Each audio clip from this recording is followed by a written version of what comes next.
सच्चिदानंद रूपाय विश्वोत्पत्त्यादि Hathaway तापत्रय विनाशाय श्री कृष्णाय वयम नमः।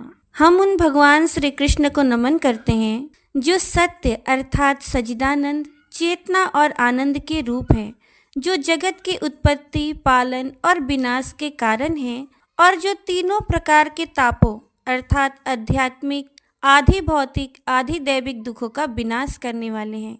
महाराज युधिष्ठिर ने फागुन शुक्ल पक्ष की आम्लकी एकादशी का महात्म्य सुनने के बाद श्री कृष्ण से कहा, हे भगवान, अब चैत्र कृष्ण पक्ष की एकादशी का नाम बताने की कृपा करें। भगवान श्री कृष्ण बोले, हे राजेंद्र, सुनो, मैं इस विषय में एक पाप नाशक उपाख्यान सुनाऊंगा जिसे चक्रवर्ती नरेश मानधाता के पूछने पर महर्षि लोमस ने कहा था। मानधाता बोले, भगवान, मैं लोगों के हित की इच्छा से ये सुनना चाहता हूँ कि चैत्र मास के कृष्ण पक्ष में किस नाम की एकादशी होती है, उसकी विधि क्या है और उससे किस फल की प्राप्ति होती है। कृपया ये सब बातें बताइए। लोमस जी ने कहा, हे नृपश्रेष्ठ, पूर्व काल की बात है। अप्सराओं से सेवित चैत्ररथ नामक वन में, जहाँ गंधर्वों की कन्याएं अपने किंकरों के साथ बाजे बजाती हुई विहार करती हैं, मंजू घोषा नामक अप्सरा मुनिवर मेधावी को मोहित करने के लिए गई। वे महर्षि उसी वन में रहकर ब्रह्मचर्य का पालन करते थे। मंजू घोषा मुनि के भय से आश्रम से 1 कोस दूर ही ठहर गई और सुंदर ढंग से बीड़ा बजाती हुई मधुर गीत गाने लगी। मुनि श्रेष्ठ मेधावी घूमते हुए उधर जा निकले और उस सुंदरी अप्सरा को इस प्रकार गान करते देख सेना सहित कामदेव से परास्त होकर बरबस मोह के वशीभूत हो गए। मुनि की ऐसी अवस्था देख मंजू घोषा उनके समीप आई और बीड़ा नीचे रखकर उनका आलिंगन करने लगी। मेधावी भी उसके साथ रमण करने लगे। कामवश रमण करते हुए उन्हें रात और दिन का भी भान न रहा। इस प्रकार मुनिजनोचित सदाचार का लोप करके अप्सरा के साथ रमण करते उन्हें बहुत दिन व्यतीत हो गए। मंजू घोषा देवलोक में जाने को तैयार हुई। जाते समय उसने मुनि श्रेष्ठ मेधावी से कहा, ब्राह्मण, अब मुझे अपने देश जाने की आज्ञा दीजिए। मेधावी बोले, देवी, जब तक सवेरे की संध्या ना हो जाए तब तक मेरे पास ही ठहरो। अप्सरा ने कहा, विप्रवर, अब तक ना जाने कितनी संध्या चली गई, मुझ पर कृपा करके बीते हुए समय का विचार तो कीजिए। लोमस जी कहते हैं, राजन, अप्सरा की बात सुनकर मेधावी के नेत्र आश्चर्य से चकित हो उठे। उस समय उन्होंने बीते हुए समय का हिसाब लगाया तो मालूम हुआ कि उसके साथ रहते 57 वर्ष हो गए हैं। उसे अपनी तपस्या का विनाश करने वाली जानकर मुनि को उस पर बड़ा क्रोध हुआ और उन्होंने उसे शाप देते हुए कहा, पापिनी, तो पिशाचिनी हो जा। मुनि के शाप से दग्ध होकर वो विनय से नतमस्तक हो बोली, विप्रवर, मेरे शाप का उद्धार कीजिए। 7 वाक्य बोलने या 7 पद साथ साथ चलने मात्र से ही सत्पुरुषों के साथ मैत्री हो जाती है। हे ब्राह्मण, मैंने तो आपके साथ अनेक वर्ष व्यतीत किए हैं, अतः स्वामीन, मुझ पर कृपा कीजिए। मुनि बोले, भद्रे, मेरी बात सुनो, ये शाप से उद्धार करने वाली है। क्या करूं? तुमने मेरी बहुत बड़ी तपस्या नष्ट कर डाली है। चैत्र कृष्ण पक्ष में जो शुभ एकादशी आती है उसका नाम है पाप मोचनी। वह सभी पापों का क्षय करने वाली है। हे सुंदरी, उसी का व्रत करने पर तुम्हारी पिशाचता दूर होगी। ऐसा कहकर मेधावी अपने पिता मुनिवर च्यवन के आश्रम पर चले गए। उन्हें आया देख च्यवन ने पूछा, पुत्र, ये क्या किया तुमने? तुमने तो अपने पुण्य का नाश कर दिया। मेधावी बोले, पिताजी, मैंने अप्सरा के साथ रमण करने का पातक किया है। कोई ऐसा प्रायश्चित बताइए जिससे मेरे पाप का नाश हो जाए। च्यवन ने कहा, हे पुत्र, चैत्र कृष्ण पक्ष में जो पाप मोचनी एकादशी होती है उसका व्रत करने पर पाप राशि का विनाश हो जाएगा। पिता का ये कथन सुनकर मेधावी ने उस व्रत का अनुष्ठान किया। इससे उनका पाप नष्ट हो गया और वे पुनः तपस्या से परिपूर्ण हो गए। इसी प्रकार मंजू घोषा ने भी इस उत्तम व्रत का पालन किया। पाप मोचनी का व्रत करने के कारण वो पिशाच योनि से मुक्त हुई और दिव्य रूप धारिणी श्रेष्ठ अप्सरा होकर स्वर्ग लोक में चली गई। हे राजन, जो श्रेष्ठ मनुष्य पाप मोचनी एकादशी का व्रत करते हैं उनका सारा पाप नष्ट हो जाता है। इसको पढ़ने और सुनने से सहस्त्र गोदान का फल मिलता है।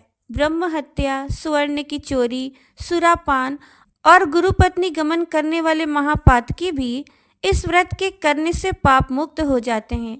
ये व्रत बहुत पुण्यमय है। तो प्रेम से बोलिए श्री कृष्णचंद्र महाराज की जय।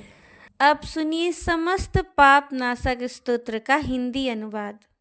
ये स्तोत्र स्वयं भगवान विष्णु द्वारा दी गई है। भगवान वेद व्यास द्वारा रचित 18 महापुराणों में से एक है अग्नि पुराण, जिसमें अग्निदेव द्वारा महर्षि वशिष्ठ को दिए गए विभिन्न उपदेश हैं और इन्हीं के अंतर्गत इस समस्त पाप नाशक स्तोत्र के बारे में महात्मा पुष्कर कहते हैं कि जब मनुष्य का चित्त पर स्त्री गमन, पर स्वापहरण एवं जीव हिंसा आदि पापों में प्रवृत्त होता है तो स्तुति करने से उसका प्रायश्चित होता है। उस समय निम्नलिखित प्रकार से भगवान विष्णु की स्तुति करें। सर्वव्यापी विष्णु को सदा नमस्कार है। श्री हरि विष्णु को नमस्कार है। मैं अपने चित्त में स्थित सर्वव्यापी अहंकार शून्य श्री हरि को नमस्कार करता हूँ। मैं अपने मानस में विराजमान अव्यक्त, अनंत और अपराजित परमेश्वर को नमस्कार करता हूँ। सबके पूजनीय, जन्म और मरण से रहित प्रभावशाली श्री विष्णु को नमस्कार है। विष्णु मेरे चित्त में निवास करते हैं। विष्णु मेरी बुद्धि में विराजमान है। विष्णु मेरी बुद्धि में विराजमान है। विष्णु मेरे अहंकार में प्रतिष्ठित हैं और विष्णु मुझ में भी स्थित हैं। वे श्री विष्णु ही चराचर प्राणियों के कर्मों के रूप में स्थित हैं। उनके चिंतन से मेरे पाप का विनाश हो। जो ध्यान करने पर पापों का हरण करते हैं और भावना करने से स्वप्न में दर्शन देते हैं, इंद्र के अनुज शरणागत जनों का दुख दूर करने वाले उन पापापहारी श्री विष्णु को मैं नमस्कार करता हूँ। मैं इस निराधार जगत में अज्ञान अंधकार में डूबते हुए को हाथ का सहारा देने वाले परात्पर स्वरूप श्री विष्णु के सम्मुख प्रणत होता हूँ। सर्वेश्वरेश्वर प्रभु, कमल नयन परात्मन ऋषिकेश आपको नमस्कार है। इंद्रियों के स्वामी श्री विष्णु आपको नमस्कार है। नृसिंह के अनंत स्वरूप गोविंद, समस्त भूत प्राणियों के सृष्टि करने वाले केशव, मेरे द्वारा जो दुर्वचन कहा गया हो अथवा पाप पूर्ण चिंतन किया गया हो, मेरे उस पाप का प्रशमन कीजिए। आपको नमस्कार है।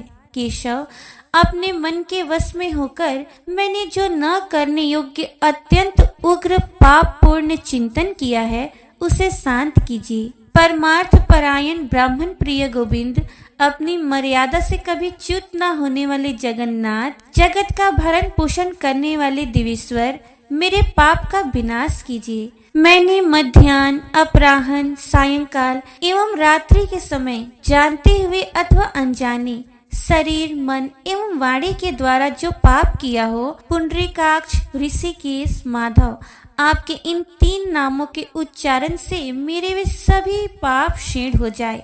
कमल नयन लक्ष्मीपते, इंद्रियों के स्वामी माधव, आज आप मेरे शरीर एवं वाणी द्वारा किए हुए पापों का हनन कीजिए। आज मैंने खाते, सोते, खड़े, चलते अथवा जागते हुए मन, वाणी और शरीर से जो भी नीच योनि एवं नरक की प्राप्ति कराने वाला सूक्ष्म अथवा स्थूल पाप किया हो, भगवान वासुदेव के नामोच्चारण से वे सभी विनष्ट हो जाए।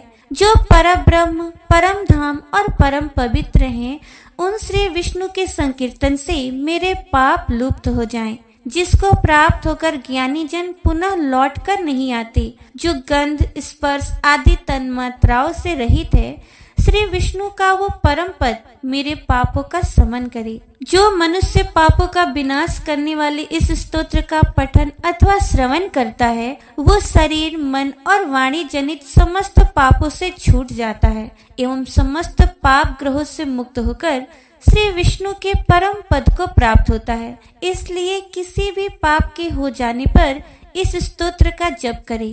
ये स्तोत्र पाप समूहों के प्रायश्चित के समान है। कृच्छ आदि व्रत करने वाले के लिए भी ये श्रेष्ठ है। स्तोत्र, जप और व्रत रूप प्रायश्चित से संपूर्ण पाप नष्ट हो जाते हैं। इसलिए भोग और मोक्ष की सिद्धि के लिए इनका अनुष्ठान करना चाहिए। प्रेम से बोलिए श्री हरि नारायण की जय।